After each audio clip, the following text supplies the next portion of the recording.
Alors voici un tutoriel qui nous servira à l'utilisation du logiciel Deep Sky Stacker pour le pré-traitement de vos images brutes.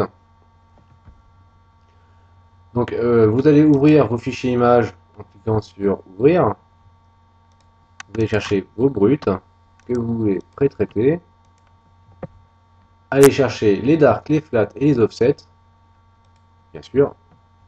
Donc là j'ai un dark et je n'ai pas les flats ni les offsets. Donc cela ne nous empêche pas de les mettre. Donc ensuite, il faut cocher toutes les cases, voilà, et cliquer sur l'une des photos. Là, on voit que votre image est sombre. N'ayez pas peur, c'est normal. Donc il faut faire varier le curseur qui se trouve en haut à droite pour pouvoir visualiser l'image. Ce n'est pas un réglage, c'est juste un curseur de visualisation. Voilà, donc on voit bien la nébuleuse. Ensuite, petite info, dans ces colonnes, il y a plusieurs infos nécessaires pour la suite du travail. Donc, petite explication du score, par exemple.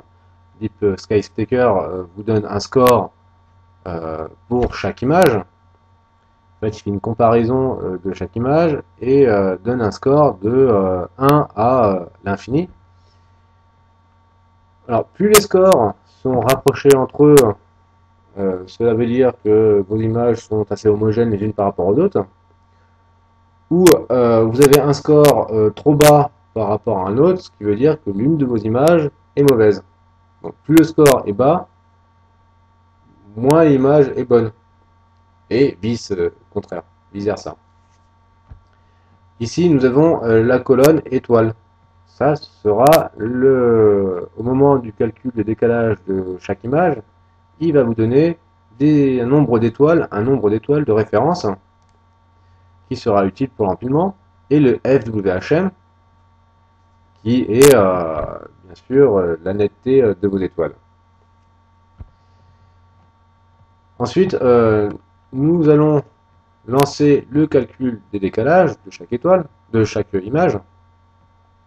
Mais avant cela, il faut rentrer dans paramètres et paramètres d'enregistrement, qui vous donne un seuil de détection utile pour trouver vos étoiles de référence. Plus ce seuil est bas, plus il va trouver d'étoiles. Et plus le seuil est haut, donc 90% par exemple, moins il va trouver d'étoiles. Donc ça c'est utile par exemple si vous avez une image en H-alpha et une image en luminance par exemple. Donc un travail en H-alpha et un travail en luminance. Celui en H-alpha, c'est une image sombre, comme présenté ici. Donc il vaut mieux mettre un seuil de détection bas de 2% pour qu'il puisse trouver un maximum d'étoiles. Et si vous aviez l'image en luminance, il aura fallu augmenter ce seuil, par exemple le mettre à 45%, pour qu'il ne sature pas en étoiles de référence, puisque une petite centaine d'étoiles suffit amplement. Donc là, je le laisse à 2%, et je calcule les décalages à ce niveau-là. Donc là, on voit qu'il cherche les étoiles de référence. Voilà. Et il a calculé chaque différence entre chaque image. Donc il donne un score qui va de 580 à 676. Donc ça aurait pu être entre 100 et 150. Hein. C'est pas c'est pas le nombre qui compte, c'est la différence entre chaque image qui compte. Alors là, par exemple, le score à 580 a un FWHM de 3,95 et le score de 676 a un FWHM de 371, de 3,71. Plus en détail, si on va sur l'image, on voit par exemple deux étoiles bien rondes, bien nettes, pour le score de 676. Si on va sur le FWHM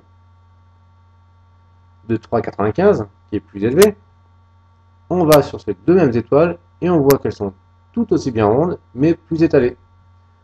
Donc ça peut être dû à un problème d'autoguidage de votre monture ou de la turbulence atmosphérique. Bon. Cette image est bonne, je la garde. Si elle était mauvaise, je la supprimer. Ensuite, vous allez empiler toutes ces images. Donc empiler les images cochées et il vous ouvre un récapitulatif des étapes de l'empilement qu'il va effectuer si vous acceptez. Ou sinon, vous allez dans paramètres recommandés. Alors, Deep Sky Stacker vous recommande différents paramètres que vous allez choisir ou pas. Donc, tout ce qui est en rouge, c'est ce qu'il trouve qui est plusieurs choix possibles ou qu'il trouve que c'est un mauvais choix. Bon, c'est à vous de décider, c'est pas à lui non plus. Alors là, je laisse en médiane par exemple.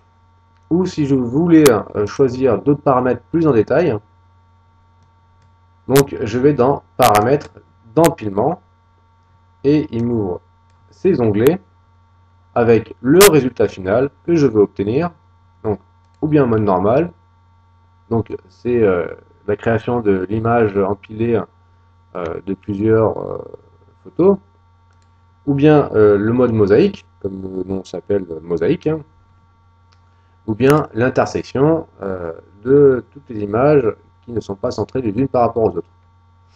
Alors, l'image, l'onglet image, ce sont les modes d'empilement. Donc là, je laisse sur médiane, par exemple. Les dark, je laisse sur médiane, mais bon, c'est pas nécessaire puisque j'ai qu'une seule image de dark. L'alignement que je veux qu'effectue Deep Sky Stacker, donc ou bien vous laissez en automatique, laissez le choisir, ou bien choisissez différents paramètres, donc bilinéaire, bicarré, bicubique, où là, en fait, il vous donne un petit renseignement. Donc, par exemple, pour le bicubique, il faut au moins 40 étoiles de référence. Vous en avez au moins 80. Donc, vous pouvez laisser en bicubique.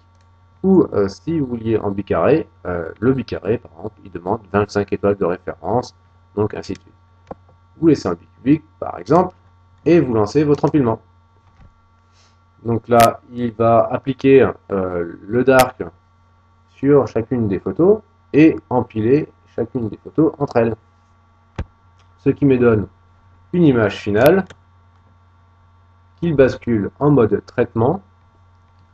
Et avec ce mode traitement, je peux faire varier mes niveaux, appliquer.